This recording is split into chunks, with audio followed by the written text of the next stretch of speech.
नमस्कार, citizens voice show में आप सबका स्वागत है। इससे पहले मैं कार्यक्रम की शुरुआत करूं, आप सब लोगों से निवेदन है, सिटीजन्स वॉइस शो लाइक करें, सब्सक्राइब करें, नोटिफिकेशन बटन ऑन करें, ज़्यादा से ज़्यादा लोगों में इस वीडियो को शेयर करें, क्योंकि सिटीजन्स वॉइस शो आपकी आवाज़ है, जनता की आवाज़ है, आवाम की आवाज़ है, इसे सब तक पहुँचाना ज़रूरी है।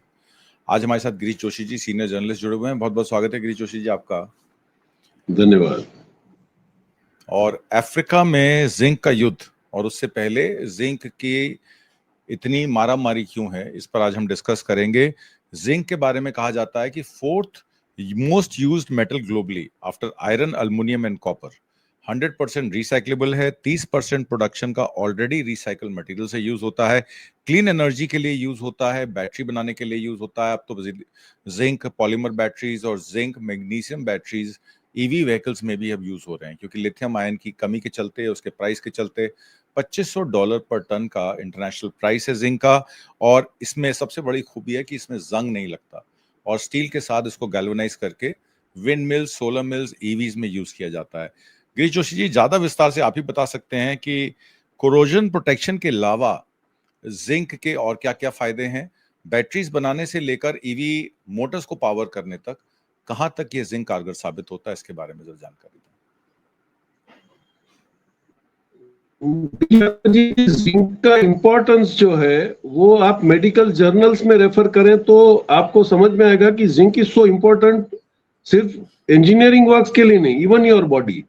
डेफिशिएंसी ऑफ जिंक में आपका मूड स्विंग होता है, आप डिप्रेशन के शिकार हो सकते हो, एंजाइमर के शिकार हो सकते हो, मेमोरी लॉस जैसा हो सकता है।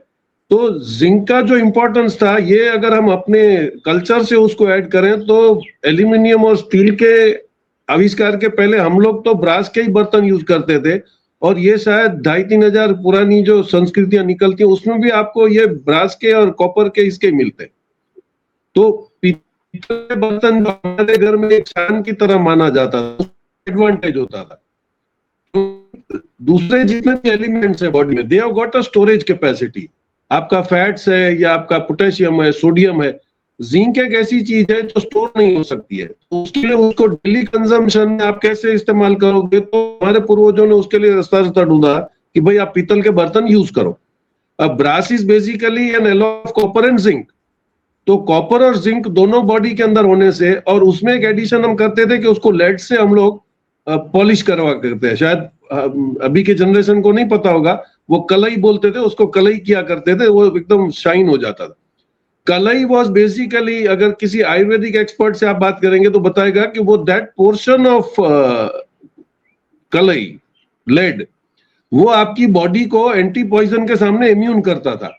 क्योंकि उस वक्त तो खेत में काम करते थे, कभी सांप काट लेता था, कभी बिच्छू काट लेती थी, तो ये जो little portion of anti poison का जो इफेक्ट आपको मिलता था, उससे आपकी बॉडी पॉइजन के सामने भी इम्यून होती थी कि आप बच सको उससे। तो ये पूरा हमारा जो सिस्टम था किया, that was totally on medical basis.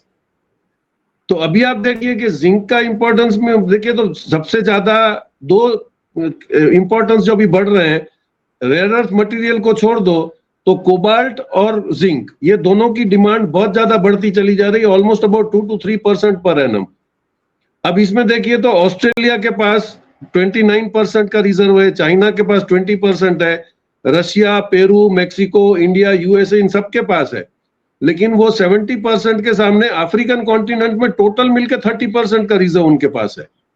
तो अब ये युद्ध हो रहा है कि भाई जिंक कैसे निकाला जाए। तो जिंक का होना, और आप देखिए वो जो काफी साल पहले हम किसी इंडियन फार्मर्स फर्टिलाइजर कोऑपरेटिव के एक डायरेक्टर आए थे जो मेट्रोलॉजिस्ट भी थे, तो ऐसे ही वो प्रेस कॉन्फ्रेंस के बाद बैठे थे, बात कर रहे थे, तो उन्होंने बोला कि जो सुसाइडल टेंडेंसी आदमियों की बढ़ती चली जा रही, आदमी डिप्रेशन में चले जा रहे हैं, द रीजन इज कि भाई आपका जिंक बॉडी के अंदर खत्म हो रहा है, क्योंकि आप किसी सब्सटीट्यूट से तो उसको ऐड नहीं कर रहे हो। उसके बाद आप देखिए तो 5 साल के बाद कुछ मल्टी विटामिन जो गोलियां बनाती थी कंपनियां, उन्होंने प्लस जिंक करके उन्होंने एक एडिशन करके टेबलेट बेचना शुरू करा कि you need the supplement of zinc. अब उसी के सामने आप देखिए तो वार्निंग दी जाती है, लेकिन media does not highlight like this. 2019 में the national medical journal of India ने 2019 में एल्यूमिनियम के यूसेज के नुकसान बताए थे। एल्यूमिनियम हम लोग यूज नहीं करते थे, क्योंकि एल्यूमिनियम ऑक्साइड जो बनता है वो जब आपकी बॉडी में जाता है तो वो दैट एल्यूमिनियम आपकी किडनी में डिसॉल्व होता है। तो ये किडनी के पेशेंट जो बढ़ रहे हैं, ये अभी एविडेंट है कि एल्यूमिनियम का कंजम्पशन है, आपका किडनी पेशेंट बढ़ा रहा है।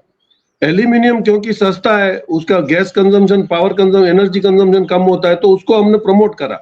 लेकिन अगेंस्ट द डिसएडवांटेज वो एडवांटेज नहीं दिखाया कि भाई ब्रास का एडवांटेज या पीतल का एडवांटेज क्या था।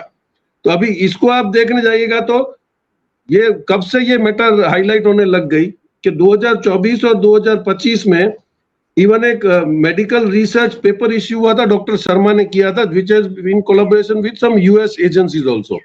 उन्होंने उसमें जिंक का इंपॉर्टेंस बताया कि भाई जिंक आप अगर कंज्यूम करते हो as per the regular basis, तो आपका ब्रेन का थिंकिंग बैलेंस, आपकी मेमोरी, मेटाबॉलिज्म, आपका डाइजेस्टिव सिस्टम, और उसमें एंटीऑक्सीडेंट गुण भी हैं, ताकि वो आपको पचाने के लिए, आपको एंटी एसिडिक काम करने के लिए, मतलब पूरी बॉडी का एक बैलेंस जो करता है, दैट इज जिंक।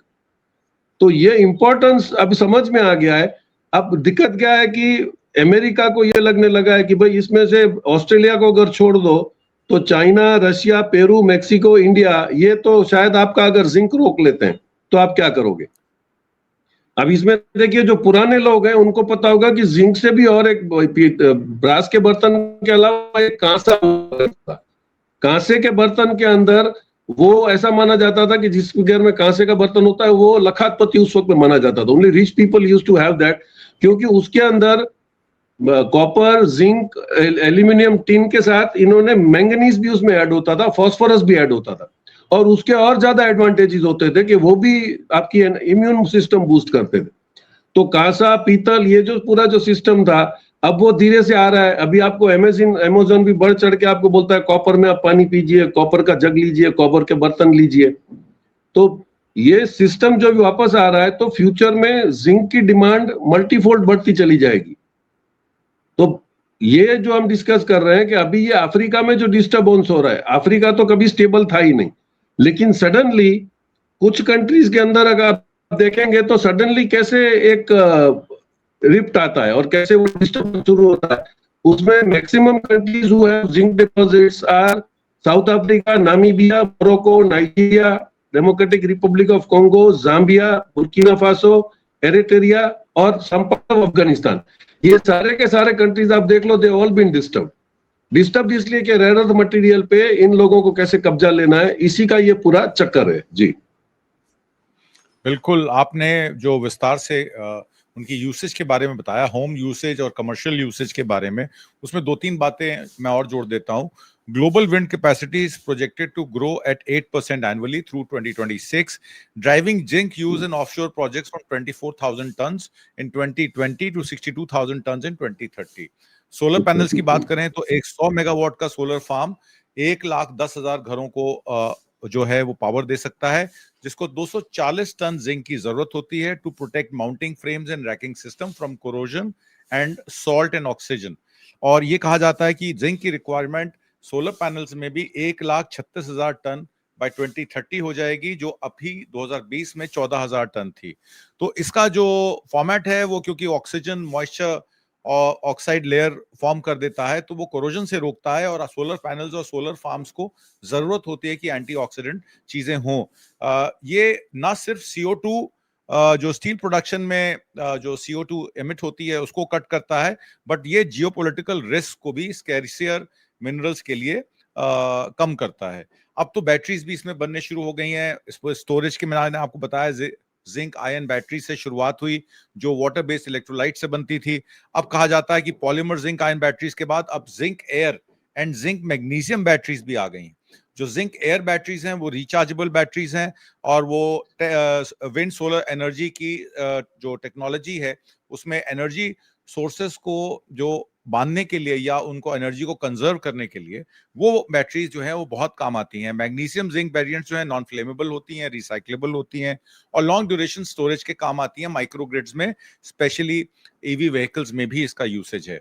आपने जो बात उनकी की, अफ्रीका की, तो अफ्रीका में जिंक युद्ध बहुत टाइम से चल रहा है, और ये जिंक युद्ध जो आपने बताया ये जो है साधारण धातु जो स्टील को गैल्वनाइज कर देती है, इसकी सुगबुगाहट जो है अफ्रीका में 30% से ज्यादा, क्योंकि भंडार आपने बताया इसका है, और इसमें चलते इसकी शुरुआत सहारा के प्राचीन प्रवेश द्वार मोरक्को से हुई थी, जहां एंटी एटलस पर्वतमाला में स्थिर खदान के जो है लंबे समय से राजा मोहम्मद 6 उस टाइम थे, और बाहर से यूरोपियन नेशंस और चाइनीज जो इन्वेडर्स थे वो वहां से लेबर को लेके आते थे और लेबर लाके वहां पे एक्सकवेशन करते थे, और तमाम तरीके से अफ्रीकन नेशंस को यूरोप ने अपने जो भी उनके पास धातु हैं या जो भी उनके नेशनल चीजें हैं उनको कंजर्व करने, उनको उठाने के लिए, चाहे वो गोल्ड माइनिंग हो, जिंक हो, कोबाल्ट हो, उसको सबको माइन करके, और ब्रिटिश पेट्रोलियम का आपको पता ही है कि ब्रिटिश पेट्रोलियम ने किस तरीके से इन्हीं सभी कंट्री से पेट्रोल और क्रूड ऑयल उस समय पे इंपोर्ट किया। मेरा सीधा सीधा सवाल आपसे ये है कि इस अफ्रीकन कंट्रीज में, चाहे वो कॉन्गो हो, रवांडा हो, साउथ अफ्रीका हो, जहां पे भी ये डिपॉजिट्स हैं, इनकी रेगुलेशन किस तरीके से आगे आने वाले समय में हो सकती है? क्योंकि अल्जीरिया में भी क्रांति आई इसी जिंक को लेकर, और भी नेशंस में क्रांति आई। आपका सऊदी अरेबिया का एक बहुत बड़ा इंटरवेंशन है। आप सूडान में जो वॉर देख रहे हैं, सिविल वॉर, कॉन्गो में जो सिविल वॉर देख रहे हैं, अल्जीरिया में जो सिविल वॉर देख रहे हैं, उसका कहीं ना कहीं लिंक इन धातुओं से है, जिसकी माइनिंग के contracts multinational companies through Saudi Arabia, Qatar और दूसरे मिडिल ईस्टर्न कंट्रीज के थ्रू इनडायरेक्ट रूट एक्सेस कर रही हैं। तो अफ्रीकन नेशंस अपने आप को कैसे प्रोटेक्ट करेंगे? हालांकि इसमें यह भी कहा जा रहा है कि एक इनका अपना भी एक काउंसिल बन गया है जो रेगुलेट करेगा कि 40% से ज्यादा आप एक्सकवेशन यूरोपियन कंट्रीज के लिए नहीं कर सकते। ये टोटल जो जियोपॉलिटिकल एनालिसिस है इसका बताइए इसके बाद। आदमी, इसमें एक बहुत ही अनटोल्ड स्टोरी जैसा कार्यक्रम है कि रशिया के अंदर आप देखिए तो प्राइवेट आर्मी क्रिएट की गई थी जिसको वेगनर बोलते हैं। वेगनर जो पूरी वॉर और एडमिनिस्ट्रेशन की रिस्पॉन्सिबिलिटी लेता था, दैट वाज विगिनी ब्रियोगोजिन। अब ये ब्रियोगोजिन वॉर के टाइम अगस्त 23 में मर जाता है। उसके बाद ये जो पूरा वेगनर का जो स्टाफ था, this has been sent to Africa under the name of Africa Corps. अभी ये सारे कंट्रीज जहां पर ये बैठे हैं, उनको हायर किया गया है, they are fighting against this powers who are trying to exploit the African countries. अभी इसमें आप जैसे सूडान की आपने बात करी, तो सूडान का स्टोरी थोड़ा सा बहुत ही अलग है। वहां पे एक गवर्नमेंट और एक रेवोल्यूशनरी, दो जो है, उसमें आप देखिएगा तो एक है रैपिड सपोर्ट फोर्स जो इनके गवर्नमेंट के सामने, इनके ऑफिशियल सूडान आर्म फोर्सेस के सामने लड़ रहा है। अब इसमें इंटरेस्टिंग पार्ट ये है कि यूएई का नाम इसमें आ रहा है कि यूएई, क्योंकि Sudan is the second largest gold deposit holder. वहां से गोल्ड की स्मगलिंग बड़े शांति से इतने टाइम से चल रही थी। ये जब से ये आपका अफ्रीकन फोर्स वहां पे पहुंचा है, जो वेगनर के आदमी पहुंचे, तो उन्होंने इसको कंट्रोल करना शुरू किया, तो ये बातें बाहर आने लगी। Saudi Arabia was funding the one and UAE was, क्योंकि उनका इंटरेस्ट था दैट वाज गोल्ड। तो यूरोपियंस ने जैसे ही लूट बंद गए तो काफी दूसरे भी इसमें आ गए थे जिनको इंटरेस्ट था गोल्ड मटेरियल में। तो सूडान ये शुरू है। अभी आप देख टोटल 11 या 12 कंट्रीज है जिसमें ये सिस्टम चल रही है। आप कोंगो का तो ये वर्ल्ड वाइड सब जान रहे हैं क्या हो रहा है। उसके बाद अभी सडनली तांजानिया में शुरू हुआ, वहां पे भी एक जेंजी का ही कॉन्सेप्ट शुरू हुआ कि तांजानिया में सर्विसेज पुअर थी, इन्फ्लेशन था, करप्शन था, और सडनली उसके बाद आसपास के जो कंट्रीज हैं, युगांडा वगैरह, ये उनको पंपिंग करने लगे।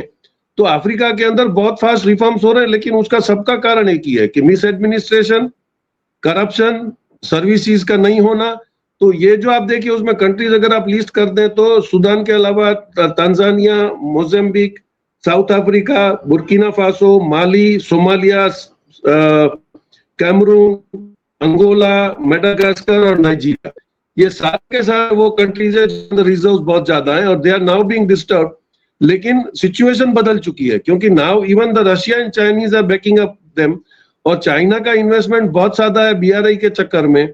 तो डिफरेंसेस ये है कि यूएस और वो लोग एक्सप्लॉइट करते थे, पैसा नहीं लौटाते थे। चाइना ने उनको इंफ्रास्ट्रक्चर अपने खर्चे पे बना के दिया, उनको आईएमएफ की तरह कंडीशंस नहीं रखी हैं, लेकिन पैसे के एवज में वो जो मिनरल्स निकाल रहा है, अब उसको कैसे डिस्टर्ब किया जाए।